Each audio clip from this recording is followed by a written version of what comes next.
श्री गणेशाय नमः। विघ्नेश्वराय वरदाय शुरप्रियाय लंबोदराय सकलाय जगद्विताय नागाननाय श्रुत्य के विभूषिताय गौरीशुताय गणनाथ नमो नमस्ते। सर्व दर्शक मित्रों सुप्रभात, जय गणेश। વી ટીવીની આ વિશેષ રજૂઆત ભવિષ્ય દર્શન જ્ઞાન આધ્યાત્મિકતાના જ્યોતિષના ત્રિવેણી સંગમમાં હું ડોક્ટર મહેન્દ્ર પંડે આપ સૌનું હાર્દિક સ્વાગત કરું છું।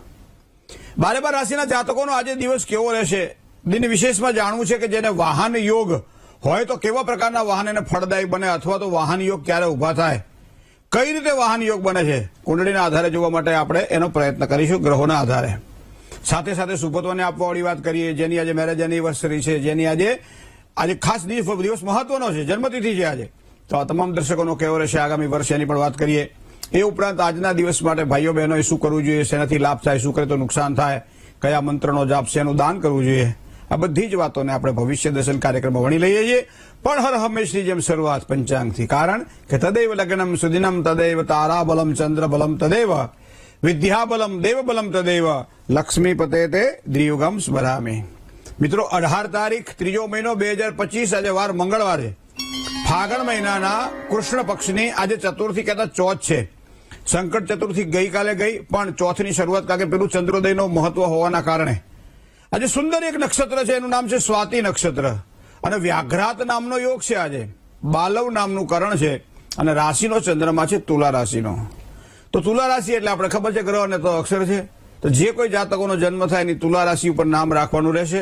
સાથે સાથે તુલા રાશિવાળા જાતકો માટે આજનો દિવસ મંગળમય રહેશે। જય ગણેશ। હવે વાત કરીએ આપણે દિન વિશેષની।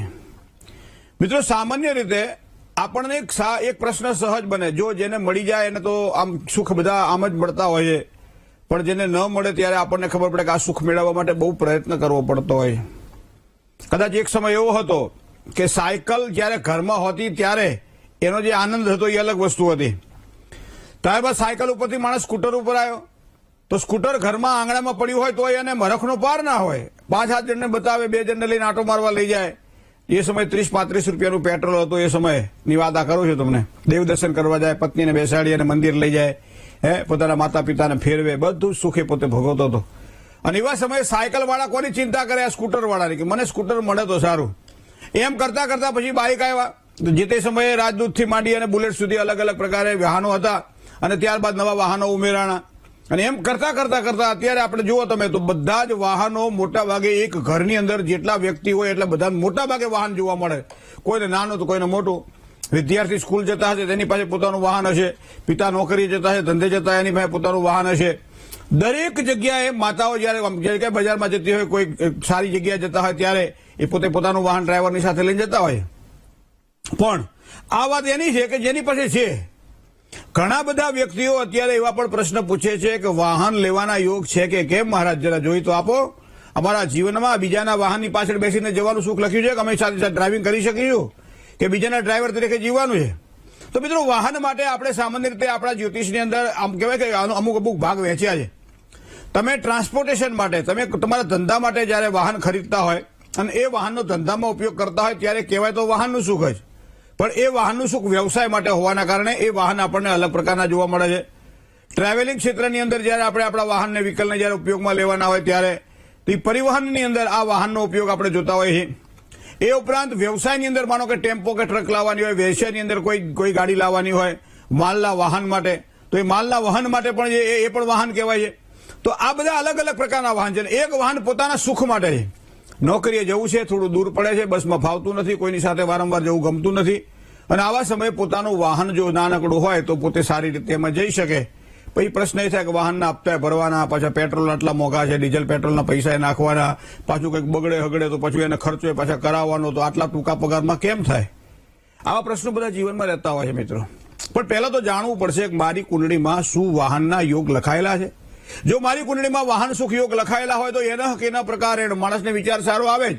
કદાચ પોતે વિચાર ન કરી શકે, તેની પત્ની કહે છે કે હવે તો ગામવાળાને બધાને થઈ ગયા, તમે થોડું નાનું મોટું વાહન લઈ લો, પણ એવું મતલબ એવો થાય કે કોના આશીર્વાદથી વાહન મળે, પિતાને એમ થાય છોકરો મોટો થઈ ગયો, લાવો પીએફ ના પૈસા પડ્યા છે અથવા થોડાક પૈસા આડાવડા પડ્યા છે તો લાવો એને થોડા ઘણા એમાં આપીએ તો એને વાહન યોગ સારો મળે, જેના કારણે એને અનુકૂળતા આવે, પિતાના આશીર્વાદ હોય.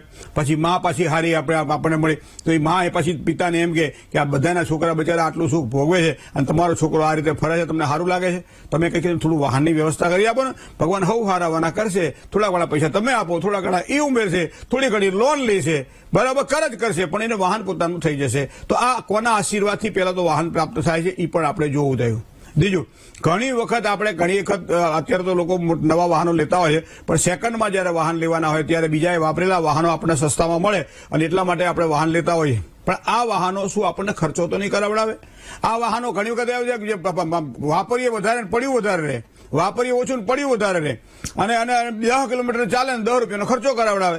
તો આ વાહન લેવાથી મને લાભ થશે કે આ વાહન મને નુકસાન કરાવશે? તો મિત્રો, આ બધી જ વસ્તુઓ શું જ્યોતિષના આધારે જાણી શકાય છે? હા, જાણી શકાય છે. કેમ કે જન્મ કુંડળીની અંદર આપણા પૂર્વાચાર્યોએ 12 ભાવ જે આપ્યા છે એ 12 ભાવની અંદર જે ચોથો ભાવ, જેને સુખસ્થાન કહેવામાં આવે છે, જેને માતાનું સ્થાન કહેવામાં આવે છે, જેને મોસાળનું સ્થાન કહેવામાં આવે છે, જેને જમીન મકાન અને મિલકતનું સ્થાન કહેવામાં આવે છે, અને એ જ સ્થાનની અંદર સુખાકારી માટે વાહનના યોગ છે કે નહીં એ પણ ચોથું સ્થાન જન્મ કુંડળીમાં ખૂબ જ મહત્વનું માનવામાં આવે. હવે સિદ્ધાંતની વાત કરીએ તો ભાવેશ અને ભાવકારક. તો પેલા તો એ ભાવ, ચોથો ભાવ છે, ચોથા ભાવની અંદર કયા ગ્રહો પડ્યા છે જે મને વાહન સુખ આપશે કે કેમ? બીજું, ચોથા સ્થાનમાં જે કોઈ ગ્રહ નથી પડ્યો પણ જે રાશિ હોય એ રાશિનો સ્વામી ક્યાં પડ્યો છે અને એના આધારે શું મને વાહનની પ્રાપ્તિ થશે, તો ક્યારે થશે, કેવી રીતની થશે, અને એનો કારક ગ્રહ છે એ મને અનુકૂળ છે કે કેમ, એ વાહન મને લાભ અપાવશે કે કેમ. આ 3 વસ્તુઓને ધ્યાનમાં રાખીએ તો આપણને ખબર પડે કે વાહનના યોગ આપણી કુંડળીમાં છે કે નહીં. વાહન તો સ્કૂટર નહીં કહેવાય, બાઇક નહીં કહેવાય, બરાબર છે. મુંબઈની અંદર હમણાં એક જગ્યાએ જવાનું થયું ત્યારે મેં પૂછ્યું કે આ ડ્રાઈવર છે? તો કે હા, આપણો ગાડીનો ડ્રાઈવર છે. ત્યારે મને ખબર પડી કે આ સ્કૂટરનો ડ્રાઈવર રાખ્યો ભાઈએ. ટ્રાફિક એટલો બધો હતો ને, સ્કૂટરમાં પાછળ બે આગળ ડ્રાઈવર રાખે, બોલો આવી તો જાઓ જ લાલી ભોગવે. પણ એને શોખ છે એક જાતનો કે ડ્રાઈવર ચલાવતો હોય, હું શાંતિથી પાછળ બેઠો હોય અને એક આવો એક અંદરનો કેવું ગર્વ અનુભવે પોતાની જાતને કે ભાઈ મારી પાસે ડ્રાઈવર કોઈ જગ્યાએ જાય તો કે ભાઈ ડ્રાઈવર જરા પાણી લેતો હતો એ ભાઈ જાય, અને એક આનંદ થાય એને. પણ ઘણી વખત હું તમને કહું કે આ બે છેડાને ભેગા કરવાની અંદર ક્યારેક આપણને ઈચ્છા અને ઉત્સાહ હોવા છતાં આપણે નથી લઈ શકતા મિત્રો. એની પાછળના કારણો ઘણા બધા ખર્ચાઓ, આપણે એમ કહીએ ભાઈ ખર્ચાઓ બધા બહુ છે, છોકરાઓ પરણાવવાના છે, એને ભણાવવાના છે, હજી એને મોટા કરવાના છે, એને તૈયાર કરવાના છે, નાની મોટી ઘરની અંદર સેવાઓ છે, મકાન નવું લીધું છે, રિનોવેશન કરવાનું છે, હપ્તાઓ ભરવાના છે, આવી ઘણી બધી બાબતોમાં આ પોતે પોતાના જે સુખ માટે જે તૈયારી કરવાની હોય એ વ્યક્તિ નથી કરી શકતો. અને એના કારણે પછી એમ કે આ ચલવી લેશું અત્યારે, પછી થોડોક સમય પછી આ પરણાવો. તમારી કુંડળીમાં એક વખત જો એ યોગ ઉભા થઈ ગયા તો એના કે એના પ્રકાર, અને રાત્રે તમે વિચાર કરો અને બીજા દિવસે બપોરે તમારા હાથમાં વાહન તમને જોવા મળે. આવા ઘણા અસંખ્ય દાખલાઓ અમે જોયા છે.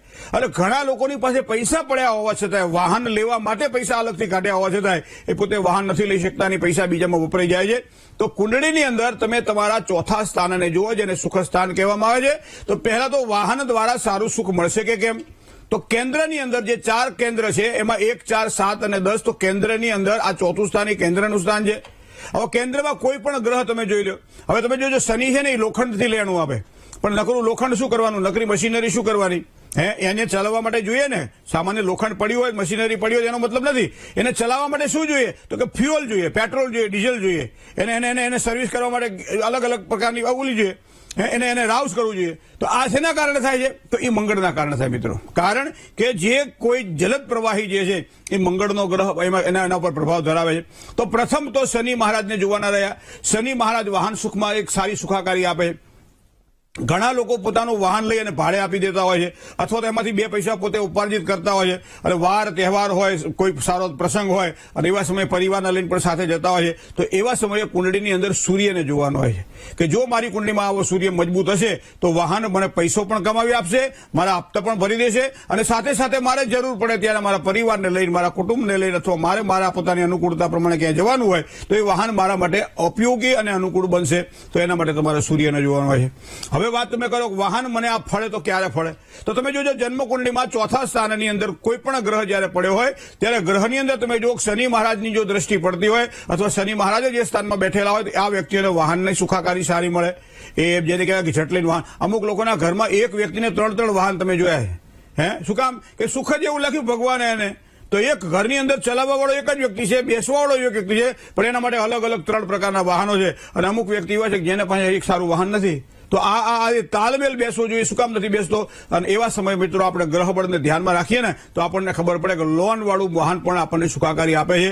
ઘરમાં પૈસો થોડો પડ્યો હોય, થોડો બહારથી લાવીએ અને એ પ્રમાણે પણ વાહન લઈએ તો આપણને સુખાકારી આપે છે. પણ એના માટે કુંડળીમાં ચોથા સ્થાને જોવું પડે. ચોથા સ્થાનનો જે સ્વામી ગ્રહ માનો કે 6ઠા 8મા કે 12મા સ્થાનમાં પડ્યો હોય ત્યારે આ વ્યક્તિને બહુ જ લાંબા સમય વાહન પ્રાપ્ત થાય. વાહન મળે છે પણ ક્યારે ખબર છે?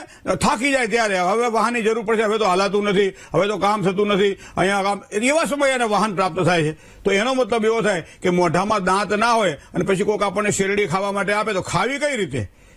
પણ ઘણી વખત આ વસ્તુ બનતી હોય છે કે લાંબા અંતર પછી જયારે સારી સફળતા મળે અને ના પણ મળે તો એવા સમયે ચોથા સ્થાનના માલિકને 6ઠા 8મા કે 12મા સ્થાનમાં જયારે જોઈએ ત્યારે આપણને ખબર પડે કે આના ભાગ્યની અંદર વાહનનું સુખ મોડું લખાયેલું છે અથવા તો અન્યના આશ્રય લખાયેલું છે. હવે અન્યના આશ્રય એટલે કોના આશ્રય? હવે માનો કે 10મા સ્થાનની અંદર ચોથા સ્થાનનો માલિક પડ્યો હોય તો એ માલિક જો 10મા સ્થાનમાં પડ્યો હોય તો એને વાહન લેવામાં પિતા ઉપયોગી બનશે, એને વાહન લેવામાં મોટો ભાઈ ઉપયોગી બનશે, એને વાહન લેવામાં એ જે નોકરી કરે છે ત્યાંથી એને લોન મળે અથવા બેંકથી લોન પ્રાપ્ત થાય અથવા તો કોઈ ફાઇનાન્શિયલ કોઈ કંપની હોય એનાથી લોન મળે અને એના કારણે 10મું સ્થાન પ્રબળ થાય. ચોથા સ્થાનનો માલિક 10મા સ્થાનમાં પડ્યો હોય ત્યારે આ વ્યક્તિ આ રીતે વડીલોના સહયોગ દ્વારા લોન દ્વારા એ પોતે પોતાનું વાહન લઈ શકે છે અને ધીમે ધીમે હપ્તા ભરીને પોતે પોતાના વાહનને ક્લિયર કરી શકે છે. હવે 5મા સ્થાનમાં વાત કરો. 5મું સ્થાન એ સામાન્ય વિદ્યાનું સ્થાન છે. ઘણા વિદ્યાર્થીઓ અભ્યાસ કરતા વિદ્યાર્થીઓની પાસે પણ તમને સારા સારા વિકલો જોવા મળશે, સારા સારા વાહનો જોવા મળશે. શું કામ? કે ચોથા સ્થાનનો માલિક જયારે 5મા સ્થાનમાં અથવા 5મા સ્થાન અને ચોથા સ્થાનના જે સ્વામી ગ્રહો છે એ એકબીજા સાથે જયારે પરિવર્તન યોગ કરતા હોય ત્યારે મોટા ભાગે એ વ્યક્તિને બાલ્યકાળની અંદર પિતાના સહયોગ દ્વારા સારું વાહન મળે અને અભ્યાસ જયારે કરતા કરતા જે પોતે વાહન લઈને જાય ભણવા સ્કૂલ માટે, કોલેજ માટે જ્યાં જવાનું હોય ત્યાં અને પછી પાછો આવે ત્યારે એની પાસે વાહન હોય. એનો મતલબ એવો થાય કે આ વાહન એને સુખાકારી આપે છે. પણ આ જ વિદ્યાર્થી જયારે 5મા સ્થાનનો માલિક અને ચોથા સ્થાનનો માલિક 6ઠા 8મા કે 12મા સ્થાનમાં જયારે બેઠો હોય ત્યારે વાહનનો દુરુપયોગ કરે છે અને એ જ અત્યારે તમને જોવા મળે છે વધારે પડતા એક્સિડન્ટો, ઉશ્રખલ જેને કહેવાય કે એને ભાન ના હોય કે કયા કયા કાયદાઓ કામ કરશે અને એ પોતાની મતિ પ્રમાણે ચાલવા વાળો આ જીવ હંમેશા દુઃખી થતો હોય છે, સામેવાળા વ્યક્તિનો દુઃખી કરતો હોય છે. શું કામ? કે ચોથા અને 5મા સ્થાનનો માલિક અને 6ઠા 8મા કે 12મા સ્થાનમાં મતલબ ખાડામાં પડ્યો હોય તો આ વ્યક્તિઓએ વાહન ચલાવવામાં કાળજી રાખવી પડે. આ જ વાહન તમને ક્યાં નુકસાન કરે છે? મંગળ પાપાક્રાંત બની અને જો 8મા સ્થાનમાં પડ્યો હોય તો પણ આ વ્યક્તિને વાહન દ્વારા ક્યાંક ને ક્યાંક પરેશાનીઓ રહ્યા કરે, વાહન દ્વારા ક્યાંક ને ક્યાંક નુકસાન રહ્યા કરે, ક્યારેક નાના મોટા એક્સિડન્ટો થયા કરે અને એના કારણે એનો પૈસો ત્યાં ત્યાં પાછો વપરાય. મિત્રો ઘણી બધી વાતો આપણને જ્યોતિષના માધ્યમથી જોવા મળે છે. કોના દ્વારા વાહન પ્રાપ્ત થાય, કોના નામથી લઈએ, કયા કલરનું વાહન લઈએ અને એનો નંબર પણ અંકશાસ્ત્ર પ્રમાણે જોઈએ ન્યુમરોલોજીકલ તો અંકશાસ્ત્રની અંદર એની જન્મ તારીખના આધારે જેને વાહન લેવાનું છે એના નંબરના ક્રમ પ્રમાણે પણ એ પોતે જો વાહનના નંબરનો ક્રમને સ્વીકારે છે તો પણ એને સારી સફળતાની પ્રાપ્તિ થાય છે. એવિલ નંબર એટલે કે જે ખોટો નંબર છે એના માટે, દુશ્મન નંબર છે એના માટે એવું વાહન જો આવી જાય તો પણ એમ કહેવાય છે કે નંબરના આધારે પણ એ વ્યક્તિને નુકસાની થતી જોવા મળે છે. તો મિત્રો ગ્રહ કુંડળીને જે ધ્યાનમાં રાખવામાં આવે તો ચોથા સ્થાનનો માલિક પણ વિંશોત્તરી દશા અંતર અથવા પ્રત્યંતર દશામાં જયારે આવતો હોય ત્યારે વાહન લેવાના યોગ ઉભા થાય છે અને એ વાહન એને કઈ રીતે સુખની પ્રાપ્તિ કરાવડાવે એમાં ચોથું સ્થાન, 5મું સ્થાન, 9મું સ્થાન, 11મું સ્થાન આ 4 સ્થાન એને જોવાના હોય છે. એ ઉપરાંત 12મું વ્યય સ્થાન, 8મું આરોગ્ય અને આયુષ્યનું સ્થાન, 6ઠું ખર્ચાઓનું સ્થાન, આ બધા જ ગ્રહોને જો ધ્યાનમાં રાખી અને માણસ યોગ્ય સમયે સારા મુહૂર્તમાં જો વાહન ખરીદે તો એને સારા ફળની પ્રાપ્તિ. આપણે કહીએ દશેના દારે વાહન ખરીદવું જોઈએ, લાભ પાંચમે વાહન ખરીદવું જોઈએ, સારી તિથિઓ આપણે નક્કી રાખતા હોય આ દિવસે આપણે વાહન લાવવું છે તો એ ઉત્તમ સમયે જયારે વાહન ખરીદવામાં આવે છે ત્યારે આ જ વાહન મારા માટે અમૃત બની જાય છે અને સારામાં સારા ફળની પ્રાપ્તિ કરાવડાવે છે. ખોટા સમયે જો આપણે ખોટા મુહૂર્તમાં જો વાહન લાવીએ ને તો કુંડળીની અંદર સારા યોગ હોવા છતાંય એ વાહન આપણને ઉપયોગી બનતું નથી. તો આ રીતે આપણી પોતાની સગવડતા માટે જયારે કરતા હોઈએ ત્યારે આ વસ્તુનું થોડું ધ્યાન રાખવું પડશે. જય ગણેશ. કોલર મિત્ર સાથે વાત કરીએ. હેલો હેલો જય ગણેશ. હેલો જય ગણેશ. જય ગણેશ. વાત કરું છું મહારાજ. હેલો હાજી. જન્મ તારીખ છે 19/7/1995. 19/7/1995. સમય જન્મ સમય સવારે 6 વાગે. જન્મ સમય સવારમાં 6 વાગે. જન્મ સ્થળ તાજા તાલુકાનું ગદરગામ. બરાબર. લગ્ન વિશે પ્રશ્ન છે? ના. તો હા, મારે પ્રશ્ન એ છે કે મારે સાસરિયામાં મારા પતિ સાથે સાસુ સસરા સાથે કેવું બનશે, એની તરફથી મને કેવું માન સન્માન મળશે અને લગ્ન યોગ ક્યારે બને છે? એટલે લગ્ન થયા નથી ને? ભવિષ્યમાં કેવી બનશે? લગ્ન થયા નથી ને? ના, લગ્ન હજી નથી થયા. તો પેલું શું પૂછાય? મેં તમને કીધું કે લગ્ન વિશે પૂછ્યું કે ના, તો તમે તો મને ભૂલો પાડ્યો ને એવું થયું ને? ના, મને ખબર હોય 94-95 માં જેનો જન્મ હોય, મને ખબર હોય કે 83-84 માં જેનો જન્મ હોય, મોટા ભાગના પ્રશ્નોમાં આ વસ્તુ આપણને જોવા મળે છે કે લગ્ન યોગની અંદર ક્યાંક ને ક્યાંક વિલંબ દેખાય. તમારી કુંડળીની અંદર જો જોવા જઈએ તો અત્યારે 30મું વર્ષ ચાલી રહ્યું છે, 4 મહિના પૂરા થશે, પછી 31મું વર્ષ બેસશે. તો પહેલા તો વૃશ્ચિક રાશિમાં એટલે કે મંગળની રાશિમાં ગુરુ બેઠેલો છે 5મા સ્થાનમાં. સાસુ સસરાના સુખનું તો બીજું સ્થાન છે બેન, પહેલું સ્થાન લગ્ન ક્યારે થશે એ જોવું પડશે ને. અને એના માટે આ વૃશ્ચિક રાશિમાં મંગળ છે, મતલબ કે એ લગ્નમાં વિલંબ કરાવડાવે, તો એના માટેની કોઈ પૂજા કરવા જેવી થાય તો એનું નામ છે બૃહસ્પતિ શાંતિ. તો બૃહસ્પતિ શાંતિની પૂજા વ્યવસ્થિત અને વિધિસર પહેલા તો કરાવવી પડે, એક વસ્તુ આ. બીજી વસ્તુ, તુલા રાશિનો રહેલો રાહુ એ 4થા સ્થાનમાં બેઠો છે. હવે 4થા સ્થાનને સુખસ્થાન પણ માનવામાં આવે છે અને ક્યારેક ક્યારેક 4થા સ્થાનમાં રહેલો રાહુ લગ્નયોગમાં વિલંબ પણ કરાવડાવે, 2 લગ્ન પણ કરાવડાવે, શક પણ તોડી પણ નાખે, અથવા તો સારું પાત્ર હોવા છતાં એ પાત્ર આપણા સુધી પહોંચે નહીં, આપણને મળે નહીં. તો એના માટેનું કોઈ પૂજા હોય તો એનું નામ છે કુંભ વિવાહ. તો આ પ્રમાણે કરાવવું તમારા માટે જરૂરી બનશે. 2 વિધિ ખાસ કરાવી લો, એક બૃહસ્પતિ શાંતિ અને કુંભ વિવાહ. પછી લગ્ન માટે તમે વિચારી શકો છો. એક વસ્તુ આ, જન્મ જ્યાં થયો છે ત્યાંથી પશ્ચિમ દિશામાં લગ્ન યોગની શક્યતા છે. પશ્ચિમથી ઉત્તરનો જે ભાગ છે એ દિશામાં લગ્ન યોગની શક્યતાઓ દેખાય છે. મકર રાશિથી, મીન રાશિથી, મિથુન રાશિથી અને ધન રાશિથી સારું લેણું છે. આપની કુંડળીમાં શુક્ર અને બુધ જોડાયેલા છે, મતલબ કે તમારી કુંડળીમાં ગ્રહો સારા છે. સાસુ સસરાનું સુખ સારું મળે, પરિવારનું સુખ સારું મળે. તમારા સ્વભાવમાં કદાચ થોડી ઉગ્રતા હોય તો આજથી ગણપતિ બાપાની પૂજા ચાલુ કરી દો. દર મંગળવારે 4થે ગણપતિ દાદાને પૂજા કરવી, આ પ્રમાણે કરશો, સફળતા ચોક્કસ મળશે. જય ગણેશ. બીજા એક કોલર મિત્ર સાથે વાત કરીએ. Hello hello. હા, જય ગણેશ. જય ગણેશ. મારે મારી દીકરી વિશે પ્રશ્ન છે. હા હા.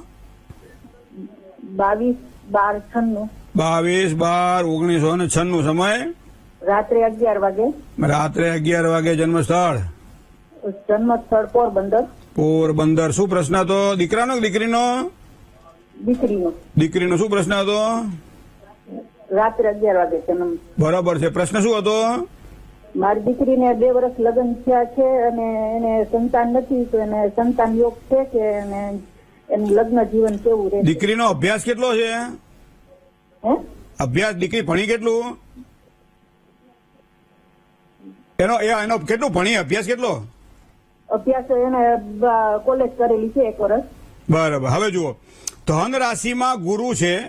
આમ તો કુંડળી 2 ભેગી કરીએ ત્યારે સંતાનના સારા સુખ ક્યારે મળી જોઈ શકાય, પતિ અને પત્નીની કુંડળીના આધારે. પણ એક કુંડળીમાં પણ થોડો દોષ તો દેખાય જ છે, કારણ કે ગુરુ જે છે ને 5મા સ્થાનમાં છે. અને જ્યોતિષ શાસ્ત્રની અંદર એક સિદ્ધાંત છે, કારકો ભાવ નાશાય. કારક ભાવનો નાશ કરે, મતલબ 5મું સ્થાન એટલે વિદ્યા, 5મું સ્થાન એટલે સંતાન. તો સંતાનની સ્થાનમાં બેઠેલો ગુરુ અહીંયા સંતાન યોગમાં વિલંબ કરાવડાવે, એક વસ્તુ આ છે. હવે બીજું, ગુરુ એકલો નથી, પાછો સૂર્ય સાથે જોડાયેલો છે. તો આ પ્રવજ્યા યોગ કહેવામાં આવે છે, એ પણ સંતાન યોગમાં બાધા આપે. તો આ બંને યોગના દોષનું વિધિપૂર્વક નિવારણ થાય તેવો પ્રયત્ન કરવા રહ્યા. ત્રીજી વસ્તુ છે કે અહીંયા દેવકીશુત ગોવિંદ વાસુદેવ જગતપતે દેહી મે તનયમ કૃષ્ણ ત્વામહમ શરણમ ગત, આ મંત્ર જપનું અનુષ્ઠાન કરવામાં આવે. અને બાલ મુકુંદનો એક ફોટો સરસ મજાનો બેડરૂમમાં રાખવામાં આવે, દરરોજ સવાર સાંજ એના દર્શન કરવામાં આવે. આ પ્રમાણે કરીએ તો સારી સફળતાની પ્રાપ્તિ થાય. જ્યારે પણ પૂજા કરાવો ત્યારે શનિ અને કેતુના શ્રાપિત યોગના દોષનું નિવારણ પણ કરાવડાવી લેજો. જય ગણેશ. એક કોલર મિત્ર સાથે વાત કરીએ. Hello hello. જય ગણેશ. જય ગણેશ. હા. આપણે વિમલ મારું નામ. હે? વિમલ નામ છે. હા, હા. જન્મ તારીખ 7/10/82. 7/10/82. 1982. હા, 82. બરાબર. સમય? સમય 4 વાગે સવારે. સવારમાં પરોળીએ 4 વાગે. જન્મ સ્થળ? જન્મ સ્થળ ખંભાત. બરાબર. શું પ્રશ્ન હતો? આપણે મારે છે ને શ્વાસની તકલીફ રહ્યા કરે છે, દવા કરી તોય મટતું નથી અને કઈ ખબર નથી પડતી. બહુ દવા કરીને. શેની તકલીફ છે? અને કયું ગ્રહ નડે છે, શું નામ છે એટલે એમને શેની તકલીફ છે? શ્વાસ ચડે છે. શ્વાસ ચડે છે? હા, શ્વાસ બહુ ચડે છે. દવા કરી રિપોર્ટ કરાયું તો કઈ એમાં બતાવતું નથી. વચ્ચે હવે આમાં હું તમને જો કુંડળીમાં તો આ બધી વસ્તુઓમાં એક આયુર્વેદ અધ્યાય આખો બતાવવામાં આવેલો છે આયુષ્ય આરોગ્યની અને રોગ શત્રુના નાશ માટેની કોઈ બતો હોય તો એ જ્યોતિષશાસ્ત્રમાં છે, પણ ગહન વિષય છે આ. એટલે સરળતાથી એક લીટીમાં હું સમજાવી ન શકું. જેમ ડોક્ટર પાસે તમે જાઓ તો એક કલાક સુધી બેસીને બધા રિપોર્ટો કાઢે, બધું કરે, પછી યોગ્ય રોગનું નિદાન કરી અને એની દવા આપતા હોય છે.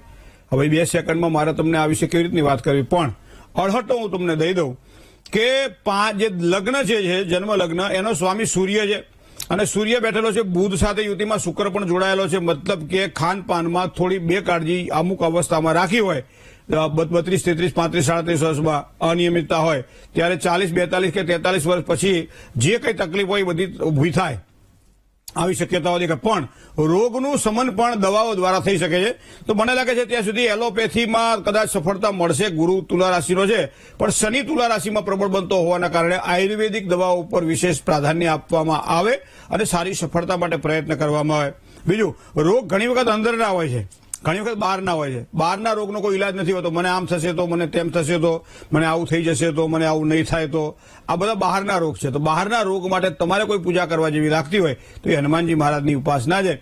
હનુમાનજીની ઉપાસના જેટલી વધારે વધારે થાય, મને લાગે છે નાશે રોગ મિટે સબ પીડા, તો એ હનુમાનજી મહારાજની કૃપાથી તમને સારા ફળની પ્રાપ્તિ થશે. જય ગણેશ. બીજા એક કોલર મિત્ર સાથે વાત કરીએ. હેલો, જય ગણેશ. જય ગણેશ. જય ગણેશ. બોલો. જય ગણેશ. હા, જય ગણેશ, બોલો. મારી બેબીની જન્મ તારીખ છે 8/1/1992. 8/1/1992. સમય સવારના 11:15. 11 કલાક ને 15 મિનિટ. જન્મ સ્થળ જામનગર. જામનગર. શું પ્રશ્ન હતો? એના લગ્નને 5 વર્ષ થયા, હજી કઈ સંતાન સુખ નથી. કર્કાધિપતિ ચંદ્રમાં શનિ સાથે વિષયોગ બનાવી અને બેઠેલા છે 11મા સ્થાનની અંદર. મતલબ કે ચંદ્રની પૂર્ણ દ્રષ્ટિ પોતાની રાશિ ઉપર પડતી હોવા છતાંય સંતાનમાં વિલંબ દેખાય છે. આટલા વર્ષ થયા છતાં સંતાન પ્રાપ્તિમાં ક્યાંક બાધા દેખાઈ રહી છે. તો એનું કારણ શનિ મહારાજ. કારણ કે શનિ મહારાજની પૂર્ણ દ્રષ્ટિ 7મા સ્થાન ઉપર પડે, મતલબ કે જે સ્થાન ઉપર શનિની દ્રષ્ટિ પડે ત્યાં એ વિઘ્નો ઉભા કરાવડાવે. મતલબ અહીંયા સંતાનનું સ્થાન થયું. તો એના મતલબ શનિ અને ચંદ્રના વિષયોગના દોષનું નિવારણ કરાવડાવવામાં આવે. બીજી વસ્તુ, ચંદ્ર મકર રાશિનો હોવાના કારણે કુળદેવીની ઉપાસના કરવાથી સંતાન પ્રાપ્તિમાં સારા ફળની પ્રાપ્તિ થાય. વંશ રક્ષા કવચ એક છે, એક વંશ રક્ષા કવચનું જો અનુષ્ઠાન કરવામાં આવે અથવા કોઈ સારા બ્રાહ્મણ પાસે કરાવડાવવામાં આવે તો પણ એમ કહેવાય છે કે સારા યોગની સફળતાના એક થોડી નજીક તમે જઈ શકો. બીજી વસ્તુ કેવી છે કે સૂર્ય સાથે રાહુ બેઠેલો છે અહીંયા 10મા સ્થાનમાં, અને 10મા સ્થાનમાં આ ગ્રહણ યોગ બનાવી રહ્યો છે. જે પણ એમ કે પરિવારમાં વૃદ્ધિના યોગો ઉભા થતા હોય એને રોકે છે. તો એના માટે ઘણી બધી વસ્તુઓ છે કરવા જેવી ખરી જો કરો તો, પણ જેટલું થાય એટલું કરવું અને એ પ્રમાણે ભારી ગુણ ગાવું તો સારા પરિણામ આપણને મળશે. જય ગણેશ. કોલર મિત્ર સાથે વાત કરીએ. Hello, hello, hello, hello. Caller મિત્ર કપાઈ ગયા. એક વસ્તુ મને હમણે આ પનોતી જે શરૂ થાય છે બધાની અલગ અલગ પ્રકારે, તો સોશિયલ મીડિયામાં અમુક સમયે આપણે ફ્રી હોઈએ ત્યારે આંટા મારતા હોઈએ કે ભાઈ અંદર શું શું કહે છે. હવે તો આ બધાને પનોતીની બહુ બીક લાગવા મળી. ગમે એ હોય, પહેલા 5 વર્ષ પહેલા પનોતીને આટલી બધી લોકો બીયાતા નહોતા. હવે તો અમને એમ કહે છે કે અરે મહારાજ સિંહ રાશિ વાળાને પનોતી છે, બહુ તકલીફ લખી છે, બહુ તકલીફ છે, બહુ. એટલે મને એમ કે સિંહ રાશિ એટલે મારે છે, મને તકલીફ નહીં થાય ને બધાની ભેગી, પણ સાંભળવાથી ઘણી વખત તકલીફ થતી હોય કીટ પ્રમાણના ન્યાય પ્રમાણે. એટલે બને ત્યાં સુધી આવી બાબતોમાં બહુ ચક્રાવે ચડવું નહીં. બરાબર છે, પોતાના મતિમાં સ્થિર રહેવું અને બને એટલા સારા કામ કરવા. પનોતી આપણું હું બગાડે, કારણ કે શનિ મહારાજની કૃપા હોય, હનુમાનજી મહારાજના જેને આશીર્વાદ હોય એને પનોતી બહુ નડતી હોતી નથી. ચલો કોલર મિત્ર સાથે વાત કરીએ. Hello, hello. જય ગણેશ. જય ગણેશ. હા, 1980, 90. 1980, 90, 2000 અને 2002 હે 1990 મારે બાબા વિશે પૂછ્યું છે. બાબાની જન્મ તારીખ પેલા કહો. જન્મ તારીખ? હા, જન્મ તારીખ 11 ફેબ્રુઆરી 1980. 11 ફેબ્રુઆરી 1980. અને કેટલા વાગે જન્મ થયો? 90. હે 90. સોરી 90. બરાબર. હા. કેટલા વાગે જન્મ થયો? મારે પૂછ્યું કે પણ એને કેટલા વાગે જન્મ થયો એ તો કહો. કામ-ધંધામાં નથી કઈ બહુ બરકત, તો એના માટે એ ખેતીવાડીમાં કેવું રહેશે? પણ જન્મનો સમય યાદ છે? 12 ને 12:30 ની વચ્ચે છે. 12 ને 12:30 ની વચ્ચે, એટલે હવા બહાર રાખીએ આપણે બરાબર, બરાબર ને? હા. ખેતીવાડી કરે છે અત્યારે? સિંહ રાશિ છે અને અત્યારે તો કઈ કરતા નથી, એમ જ છે. જલસા નથી કરતા? હે? જલસા કરે છે ને? આવો. તો કંઈક તો કરે જ છે ને. હા. હવે ખેતીવાડીની બાબતમાં વિચાર કરીએ. શુક્ર, મંગળ અને શનિ આ ત્રણ ગ્રહો પડેલા છે 8મા સ્થાનની અંદર. મહા મહિનાના વધની બીજને રવિવારનો જન્મ, મતલબ પૂર્વ ફાલ્ગુની નક્ષત્ર, સિંહ રાશિમાં જન્મ છે. સિંહ રાશિનો ચંદ્રમાં બેઠેલો છે 4થા સ્થાનમાં. જમીન અથવા તો જમીન લગતા કોઈ પણ પ્રકારના કામકાજમાં લાભ અપાવે. પણ જેટલું વધારે કામ કરે એટલી વધારે સફળતા મળે. કામ ઓછું કરી દે. કોઈ પણ વાહનને તમે 15 દાડા, મહિનો, 2 મહિના કે 12 મહિના તમે મૂકી રાખો, વાપરો નહીં, તો એ વાહનનો બહુ પછી ઉપયોગ જયારે કરવાનો હોય ને ત્યારે નડે. એને સર્વિસ કરાવવી પડે. એ પ્રમાણે અહીંયા ચંદ્ર જે છે સિંહ રાશિનો 4થા સ્થાનમાં હોવાના કારણે કાર્યરત સતત રહે, કામ કંઈક ને કંઈક નાનું મોટું કરતા રહે તો આગળ જતા એને લાભની શક્યતાઓ વધે છે. બીજું, રાહુ સૂર્ય સાથે ગ્રહણ યોગ બનાવીને ભાગ્ય સ્થાનમાં બેઠે, મતલબ ભાગ્યને રૂધે છે. કંઈ કરવાની ઈચ્છા ના થાય, કંઈ કરવાનું ગમે નહીં, આમ બને એમ થાય કે કરીએ છીએ થશે, કારણ કે અહીં તો ગ્રહણ યોગ છે. તો બને તો ગ્રહણ યોગના દોષનું નિવારણ થાય એવા પ્રયત્ન પણ કરજો, કદાચ એના કારણે સારી સફળતા મળે. જય ગણેશ. મિત્ર સાથે વાત કરીએ. હલો હલો હલો, જય ગણેશ. જય ગણેશ. હા સુરત થી બોલું છું. હા મારા દીકરા માટે પૂછું છું. બરાબર. જન્મ તારીખ? 16/5/91. 16/5/1991. સમય? 12:48 સવારે, બપોરે. 12:48. બરાબર. જન્મ સ્થળ? કલોલ. કલોલ? કલોલ, હા, ગાંધીનગર કલોલ. હા, શું પ્રશ્ન હતો? એના મેરેજ માટે પૂછવું હતું. તે કલોલ બાજુથી હારી છોડી ઉધી લો ને હવે, કે સુરતમાં ઉધવી છે? નથી, બધાને બહાર જવું છે. હે? બધી છોકરીઓને બહાર જવું છે. તો આને બહાર મોકલી દો એટલે છોકરી તો આપણા આજે. દીકરાને બહાર જવું નથી. અહીંયા સારું છે, જોબ સારી છે. પણ આને ભવિષ્યમાં તો બહાર જવાના યોગ છે. બહાર જવાના યોગ છે. હા, હા. અને બહાર જાય તો જેને સારું ફળ મળે એવું કુંડળી કહે પાછું. બરાબર. હા, રાહુ કુંડળીની અંદર 5મા સ્થાનમાં છે. જ્યોતિષી મિત્રોને ખબર છે કે 5મા સ્થાનમાં જયારે રાહુ પડ્યો હોય ત્યારે એ પિતૃદોષ કરે છે, જેના કારણે દાંપત્ય સુખમાં અથવા તો કોઈ પણ ક્ષેત્રની અંદર થોડુંક આમ જે જોઈએ એવું પ્રાપ્ત ન થાય. બીજી વાત, કુંભાધિપતિ શનિ અહીંયા જે 7મા સ્થાનનો માલિક 6ઠ્ઠા સ્થાનમાં પડેલો છે અને શનિ મહારાજ છે, તો એનો મતલબ લગ્નયુગમાં વિલંબ કરાવડાવે, કારણ કે અત્યારે વર્ષ થયા છે આપણા 34 અને હવે 2 મહિના પછી 34મું પૂરું થયા, 35મું બેસે. બીજી વસ્તુ કહું, ગુરુ મંગળ સાથે યુતિમાં છે, તો પહેલા તો બૃહસ્પતિ શાંતિની પૂજા કરાવડી, શનિ શાંતિની પૂજા કરાવડાવો, પિતૃ શાંતિની પૂજા કરાવડાવો, તો 3 પ્રકારની શાંતિ પૂજા થાય. પછી લગ્ન યોગ માટે તમે તૈયારી કરો. તો જુલાઈ ઓગસ્ટ મહિના પછી સારા યોગ દેખાઈ રહ્યા છે. જન્મ સ્થાનથી પશ્ચિમ દિશામાં લગ્ન યોગની શક્યતાઓ. કુંભ રાશિ, મેષ રાશિ, કર્ક રાશિ અને મકર રાશિ 4 રાશિથી સારું લેણું પણ દેખાય છે. જય ગણેશ. આપણા ઘણા સમયથી એક જે જોવે છે કાર્યક્રમને એવા રન્નાબેન ત્રિવેદી અહીંયા અમદાવાદથી જ પોતે લખે છે કે ચોથ આજે કરવી, ચોથ ગઈકાલે હતી, ચતુર્થીની વાત છે. ગઈકાલે ચોથ આપણે જોકે કાર્યક્રમની અંદર કહેવાનું રહી ગયેલું. સામાન્ય રીતે ચોથનો એવો નિયમ છે કે જેમાં ચંદ્રનો ઉદય તમને આવે એ જ ચોથને ગણવી. ગઈકાલની જો વાત કરવામાં આવે તો તૃતીયા હતી આમ તો, અને રાત્રે 19:32 ચતુર્થીની શરૂઆત થતી હતી. પણ એ સમયે જે ચંદ્રોદય છે એ રાત્રે 9:28:40 હતો, મતલબ એ ચોથને ચંદ્રોદય મળતો હતો. આજની વાત કરીએ તો આજે ચોથ છે રાત્રે 22:08 એટલે 10:08 સુધી, પણ એ ચોથને ચંદ્રોદય પહોંચતો નથી, કારણ કે 22 કલાક અને 21 મિનિટ ને 14 સેકન્ડ એટલે રાત્રે 10 કલાક 14 સેકન્ડ 9 કલાક 9 મિનિટે રાશિ પૂરી થાય, પછી આપણે તિથિ પૂરી થાય અને પછી ચંદ્રોદય થાય છે. મતલબ કે સંકટ ચતુર્થી જે છે એ ગઈકાલે હતી. જે આપણે સંકટ ચતુર્થીનું વ્રત કરવાવાળા હતા એ મોટા ભાગે કાલે ચોથ કરેલી છે. આજે ચતુર્થી ખરી, પણ ખાલી ગણપતિ દાદાને લાડ લડાવી શકાય, બાકી સંકટ ચતુર્થીનું વ્રત જે કરતા હોય એના માટે ગઈકાલે હતી. આ રન્નાબેન ત્રિવેદીના પ્રશ્નનો જવાબ છે. જેની આજે જન્મ તારીખ છે એવા તમામ દર્શક મિત્રોને પહેલા તો ખૂબ ખૂબ શુભકામનાઓ સમગ્ર ટીવીની ટીમ અને ભવિષ્ય દર્શન કાર્યક્રમ અને ડોક્ટર મહેન્દ્ર પંડ્યા વતી. જન્મ તારીખનો મતલબ એવો થાય છે કે એ દિવસે કંઈક હવે નવું કરવું છે. એ દિવસ જન્મ તારીખ જયારે આવતી હોય ત્યારે 4-5 મહિના પહેલા યુવાનો યાદ રાખતા હોય છે કે હવે મારી આ બીજા મહિના ત્રીજા મહિનામાં જન્મ તારીખ આવશે. જે ખાસ યંગ જનરેશન છે તો પાછા 15 દિવસથી એની તૈયારીઓ કરતા જોવા મળે છે. પણ એ પછી શું કરવું એ ખબર નહીં.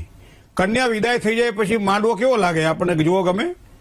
ઘણી વખત આવું થાય જન્મ તારીખ નીકળી જાય પછી હતા ને એના પણ ના, જન્મ તારીખ જે સમય આવે છે ત્યારે આપણે કંઈક નવા સંકલ્પ લઈએ, નવું કામકાજ કરવાની ધગસ માટેની તૈયારી રાખીએ, જે કામ અધૂરા રહી ગયા હોય તે કામને પૂરા કરવા માટે પ્રયત્ન કરીએ, માતા અને પિતા અને સમાજ અને કુટુંબને વહાલા બનીએ, અભ્યાસની અંદર ધ્યાન આપીએ, નોકરીની અંદર સ્થિરતાવાળું કામકાજ કરીએ, ધંધાની અંદર 2 કલાક વધારે આપીને પણ ધંધાની અંદર ધ્યાન આપીએ, પ્રવાસ પર્યટનની અંદર જરૂર પડે ત્યાં ખૂબ વ્યસ્ત રહેવું અને જરૂર ન પડે ત્યાં બેઠા કરતા બજાર ભલી, આ વસ્તુને ધ્યાનમાં રાખીએ. સમજી લો આ આખા વર્ષ દરમિયાનનું આ એક જેને કહેવાય ને સરવૈયું છે જન્મ તારીખે.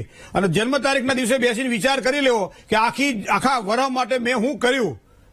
કારણ કે દેશ તો આઝાદ થતા થઈ ગયો તે શું કર્યું, દેશ તો બરબાદ થતા રહી ગયો, એ પુણ્ય આગળ આવીને કોનું રહ્યું. આવી કવિતાઓ આપણે ભૂતકાળમાં સાંભળેલી. તો મેં મારા માટે શું કર્યું, મેં મારા પરિવાર માટે મેં શું કર્યું, મારા પોતાની કારકિર્દી માટે મેં શું કર્યું. જો એનું અધ્યયન કરવામાં આવે તો જન્મ તારીખ લેખે લાગે. બાકી તો કૃષ્ણ કનૈયા લાલ કી જે છે. પણ આગામી વર્ષ તમારા માટે શ્રેષ્ઠ એટલા માટે રહેવાનું છે કે અંકશાસ્ત્રને જો ધ્યાનમાં રાખવામાં આવે તો આ અંકનો સ્વામી આ વખતે તમને સારામાં સારી મહેનત કરાવડાવશે અને એ મહેનતનું પૂરેપૂરું પરિણામ પણ તમને આપશે. એનો મતલબ એવો થાય કે જેટલી મહેનત તમે સારી કરશો એટલા જ પરિણામ તમને સારા પ્રાપ્ત થવાના છે. ઘણી વખત ભૂતકાળમાં કોઈ સારું વાવેલું હશે તો આગામી સમય દરમિયાન સારું ઉગશે. પૈસાની લેવડ દેવડની વાત હોય, કામકાજની વાત હોય, નોકરીમાં પ્રમોશન પગાર વધારાની વાત હોય, ધંધાની અંદર બરકતની વાત હોય, પરિવારમાં પ્રીતિની વાત હોય, લગ્નની વાત હોય, અભ્યાસની વાત હોય, બધી બાબતોની અંદર ધીમી ગતિએ સફળતાના પ્રાપ્તિના યોગ બની રહ્યા છે. કરવાનું છે શું? મંગળવારના દિવસે ગોળ અને ભાખરીનો લાડુ ભગવાન ગણપતિને પ્રસાદ તરીકે ધરાવો. 13 સંકટનાશન સ્તોત્રના પાઠ કરો. એ લાડુ પ્રસાદ તરીકે જે ધરાવેલો ભગવાન છે પોતે ગ્રહણ કરો અને ત્યારબાદ 3.5 કલાક સુધી પાણી સિવાય કશું લો નહીં. તો આ પ્રમાણે દર મંગળવાર તમે કરો તો તમારા અધૂરા કાર્ય પૂરા થશે. એક લાલ કલરનો મરૂણ રંગનો ઊનનો દોરો શરીરના માપનો લ્યો અને જમણા હાથના કાંડે તમે બાંધી દો તો એના કારણે રક્ષાસૂત્ર તમને ખૂબ જ સારો લાભ કરાવડાવશે. હવે જેની આજે મેરેજ એનિવર્સરી છે, જેની આજે લગ્ન તિથિ છે, એવા તમામ દંપતીને ખૂબ ખૂબ શુભકામનાઓ. સાંસારિક સુખની અંદર બધા જ પ્રકારની પ્રીતિ તમને પ્રાપ્ત થશે. ચાહે સંસારની અંદર પરિવારની વાત હોય, પતિ અને પત્નીની વાત હોય, સંતાનોની વાત હોય કે આગળ જતા કારકિર્દીની વાત હોય, દરેક બાબતોની અંદર સારી સફળતાની પ્રાપ્તિ થશે. ખાસ કરી બહેનો જે કામકાજ કરી રહી છે અને સ્વાસ્થ્યની બાબતમાં થોડી સાવધાની રાખવી પડશે, થોડી સાવચેતી રાખવી પડશે. સમય તમે તમારા શરીરની પાછળ પણ થોડો કાઢજો, કારણ કે સ્વાસ્થ્ય સારું હશે તો પહેલું સુખ તે જાતે ન રહ્યા. આ વર્ષ દરમિયાન થોડું ધ્યાન રાખવું પડશે. ખાસ કરી હાડકાને લગતી તકલીફો હોય, બેક પેઇન થતું હોય અથવા તો શરીરમાં સાંધાઓની તકલીફ હોય તો આવા સમયે યોગ્ય દવા લઈ યોગ્ય ઉપચાર કરી આગળ વધવાનું રહેશે. પુરુષો માટે વાયુજન્ય પીડા ન થાય એના માટે વાયુજન્ય પીડાનો ભોગ ન બનાય એને થોડી કાળજી રાખી અને સમય પ્રત્યે થોડું સભાન બનવું પડશે. કામકાજની અંદર સફળતા તો મળવાની છે પણ પરસ્પરના સહયોગ દ્વારા પ્રાપ્ત થશે. એકબીજાની જેટલી પ્રીતિ વધશે તમારું કાર્ય એટલું સરળ બનશે. ઘણી વખત આપણી ગુજરાતીમાં એક કહેવત છે કે તારા કજ્જીએ ગોળાના પાણી સુકાણા. એનો મતલબ પિતૃઓ નારાજ થયા અને પિતૃઓ નારાજ થાય તો કામમાં આગળ વધે નહીં, ગ્રહો સારા હોય છે થાય તો એનો મતલબ એવો થાય ઘરની અંદર વાહન હોય તો ખખડે પણ વધારે ખખડે નુકસાન કરાવડાવે. તો આ પ્રમાણે ઘરની અંદર કંકાસ કે કજિયા ન થાય અને પ્રીતિભર્યું વાતાવરણ જળવાય જેના કારણે સંતાનો પર એની સારી અસર પડે. આ વસ્તુને જો ધ્યાનમાં રાખો તો દાંપત્ય જીવનમાં આ વર્ષ તમારા માટે ખૂબ જ સારામાં સારું બેસ્ટ ક્વોલિટી વાળું છે. તો આ વસ્તુને તમે ધ્યાનમાં રાખજો. અને છતાંય તમને ક્યાંક તકલીફ દેખાતી હોય અને કદાચ કુબેર યંત્ર તમારી પાસે જો હોય તો પતિ પત્ની બંને દર શુક્રવારના દિવસે કુબેર યંત્રની પૂજા કરો, દૂધથી અને હળદરથી અભિષેક કરો અને ત્યારબાદ પ્રસાદની અંદર કંઈ મીઠું ધરાવો અને પ્રસાદ પોતે ગ્રહણ કરો. આ પ્રમાણે દર શુક્રવારે સાયંકાળે આ વસ્તુ તમે કરો તો સમજી લો દરેક વસ્તુમાં તમને સારી સફળતાની પ્રાપ્તિ થશે. હવે તન્મે મનઃ શિવ સંકલ્પ મસ્તુ. શુભત્વની વાત જયારે કરતા હોઈએ ત્યારે શુભત્વમાં અંકની વાત કરીએ તો 9નો અંક આજના દિવસ માટે ખૂબ જ સારો લાભ કરાવડાવે. રંગની વાત કરીએ તો 2 રંગ, એક મરૂણ રંગ જે આજના દિવસ માટે ખૂબ જ સારો લાભ કરાવડાવે અને એવો ને એવો બીજો એક ઘેરો લાલ રંગ. તો આ બંને રંગને જો વ્યવસ્થિત ઉપયોગ કરવામાં આવે તો સારી સફળતાની આપણને પ્રાપ્તિ થાય. સારો સમય કયો? શુભ સમય સવારમાં 10 કલાક અને 27 મિનિટથી બપોરે 1 કલાક ને 48 મિનિટ સુધી, જેમાં અભિજીત પણ આવી જાય તો આ સમય આપણા માટે સારામાં સારો સમય છે. કોઈ પણ સારું કામકાજ કરવું હોય, દસ્તાવેજ કરવાના હોય, લખાણ કરવાના હોય, મીટિંગ કરવાની હોય, કોઈ પણ ધંધામાં, નોકરીમાં, કોઈ પણ બાબતે પ્રમોશનમાં, વિદ્યામાં જેમાં સફળતા જોઈતી હોય તો આવો સારો સમય હંમેશા પકડી રાખવો. પણ સાથે સાથે રાહુકાળનો પણ વિચાર કરવો, કારણ કે રાહુકાળ બપોરે 3 કલાક અને 28 મિનિટથી શરૂ કરો અને સાંજે 5 કલાક ને 8 મિનિટ સુધી છે. રાહુકાળ દરમિયાન કોઈ પણ નવા કામકાજ શરૂ ન થાય એનું ધ્યાન રાખવું.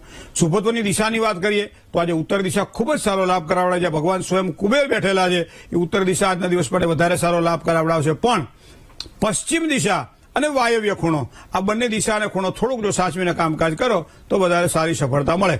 12 રાશિની અંદર મકર રાશિ જેના અક્ષર ખ અને જ છે, મકર રાશિવાળા જાતકોએ આજે તન, મન અને ધનથી સાચવીને કામકાજ કરવાનું રહેશે. જય ગણેશ. મિત્રો, ગણપતિ બાપાનો એક સુંદર મજાનો સ્તોત્ર છે. હિમજા સુતમ ભજે ગણેશ ઈશ નંદનમ એકદંત વક્રતુંડ નાગયજ્ઞ સૂત્રકમ રક્તગાત્ર ધુમર નેત્ર શુક્લ વસ્ત્ર મંડિતમ કલ્પવૃક્ષ ભક્ત રક્ષ તે નમો ગજાનમ. પરિવારની પ્રીતિ સંપદાનાર્થે પરિવારમાં કોઈ પણ પ્રકારના ક્લેશ ઉત્પન્ન થતા હોય ત્યારે, પરિવારમાં સંતાનો માતા પિતાના કહેવામાં ન હોય ત્યારે, પરિવારમાં વારંવાર જ્યારે કોઈ ખોટા પરિવર્તનો આવતા હોય અને જેના કારણે પરિવાર પરેશાન થતો હોય ત્યારે આ પ્રીતિ સંપાદનાર્થે ભગવાન ગણપતિનો આ સ્તોત્રનો પાઠ આજ તો કરજો જ, 11 કે 21 પાઠ કરજો. પણ જ્યારે જ્યારે આવી અનુકૂળતા હોય ત્યારે આ ગણપતિ દાદાનો પાઠ કરવામાં આવે અને એ સ્તોત્રનો સંકલ્પ કરીને જો પાઠ કરવામાં આવે તો દરેક પ્રકારના કાર્યમાં સારી સફળતા મળે. અને મસૂર દાળ, ચણાનો આજે ઓછો ઉપયોગ થાય એવો પ્રયત્ન કરજો. અને ઓમ ગંગ ગણપતયે વરવરદાય નમઃ આ મંત્રનો જાપ કરો. દરેક પ્રકારના ભગવાન ગણપતિ પાસેથી સારા વરની પ્રાપ્તિ થાય. વર એટલે શ્રેષ્ઠ. દાનની વાત કરીએ તો લાલ વસ્ત્રની અંદર ઘઉં અને ગોળ મૂકી અને નજીકમાં કોઈ મંદિર હોય અથવા યોગ્ય વ્યક્તિ હોય એને તમે દાન આપજો. એના કારણે તમારું ધન પણ શુદ્ધ થશે અને સાથે સાથે મન પ્રસન્ન બને અને સારા કાર્યમાં સિદ્ધિ મળશે. જય ગણેશ. મિત્રો, ભવિષ્ય દર્શન કાર્યક્રમ એટલે જ્ઞાન, આધ્યાત્મિકતા અને જ્યોતિષના ત્રિવેણી સંગમમાં આપ કાયમ સાથે રહ્યા છો અને રહી પણ રહ્યા છો. ખૂબ ખૂબ આપનો આભાર. પણ પત્ર વ્યવહાર દ્વારા આપ આપના પ્રશ્નોને અમારા સુધી જો પહોંચતા કરવા હોય તો એ પત્ર વ્યવહારનું અમારું આ સરનામું પણ આપ નોંધી લો.